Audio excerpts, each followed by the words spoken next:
Hello YouTubies, welcome back to another episode of our October Halloween Scary-a-thon festival on YouTube 2015. Yeah! I just watched a movie, a horror movie, a scary movie, creepy movie, and I wanted to give a review for it, but to pace myself and not let myself go off the handle again on a review, I'm giving myself a 5-minute timer. Here's the timer. It's already ticking. There's a timer not on the screen because I don't know how to do that effect. So just pretend there's a timer on screen, okay?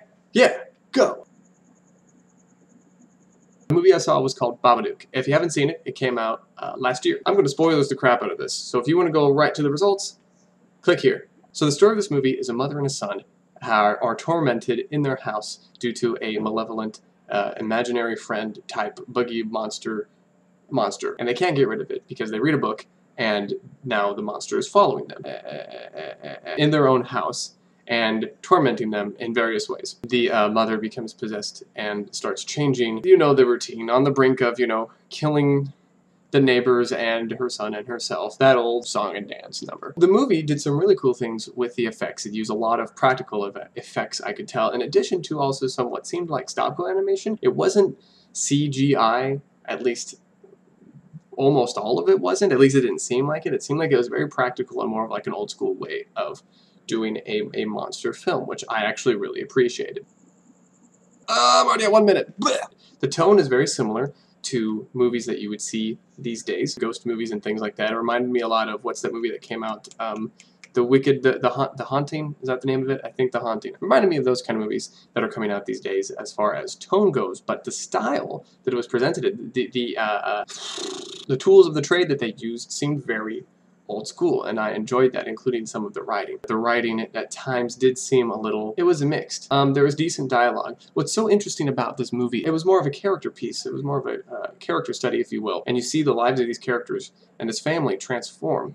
And it's not until a good chunk of the way into the movie that actually some spookies and gobbledygoos actually start happening. It's just the one creature, but still. It did take a while to get into in that regard. So that was very weird compared to normal horror movies. Yes, excuse me if I could just interrupt for a second. Now, clearly there were some things wrong. Let's talk about this for starters. And now, the movie itself seemed more kind of like, as the kids call it, a creepypasta, which means just a folklore legend made from today's society, passed down on the internet and copy and pasted, which can be abbreviated as copypasta, which can be abbreviated as creepypasta. At least that's my take on it. Thank you very much, and I know it all, so that's what it is. The story seemed kind of shallow in that regard. It didn't seem to go anywhere. Now they did make up for this by having characters go someplace, but I have to say this was more sort of just like a character movie with some monstery gobbledygoos thrown on top of it at sporadic moments in time. Now, it's more just sort of like a drama between a mother and son, but then at moments, hey, guess what? There's a monster chasing you. It really didn't have a purpose, really didn't have any kind of cohesion, and speaking of cohesion, they also did some things at the very end when she was feeding the creepy monster some worms. You need to set up conventions when you're telling a story so your audience can follow along. Why worms? Why are you down there feeding this to begin with in the first place at all? It didn't talk about at all that it needs to feed on things, let alone worms, let alone anything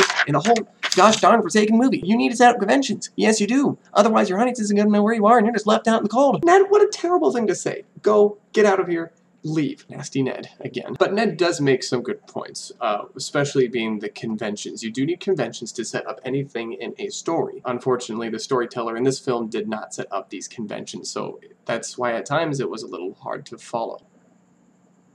I'm running out of time. So the results. I always try to find 3 good things about anything that I experience, no matter how bad it is, no matter how good it is. Number 1 being, I actually really enjoyed how the monster was done in this movie. They took some time to not present it in the typical fashion. It's more of something you would find in a low budget. I appreciated how unique it was and different from other monster movies and horror movies out there. Number 2, the main boy in the movie, the child actor, he was actually very, very good and probably the best actor in the film. He just said, I'm supposed to be this character, I'm supposed to act like this now, let's just go do it. He wasn't trying to be anything. He was just being the character. He was playing pretend, and you can see that, and you could tell that he was very natural at it, and he will go far. I hope he goes far. He's going to be great. Number 3 is staying away from horror cliches. Now, at times it did fall into that trap, and unfortunately, at times it was very predictable, and you've seen something that's in a million horror movies, but I could tell that they were trying their hardest to stray away from those things a minute sooner.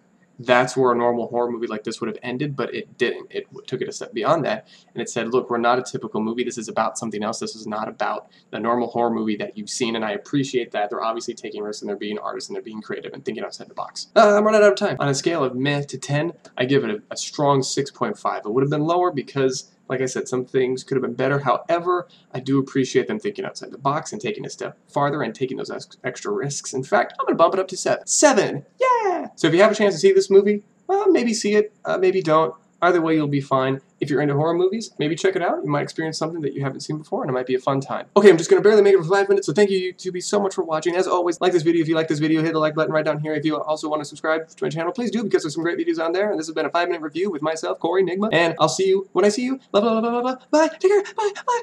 Bye.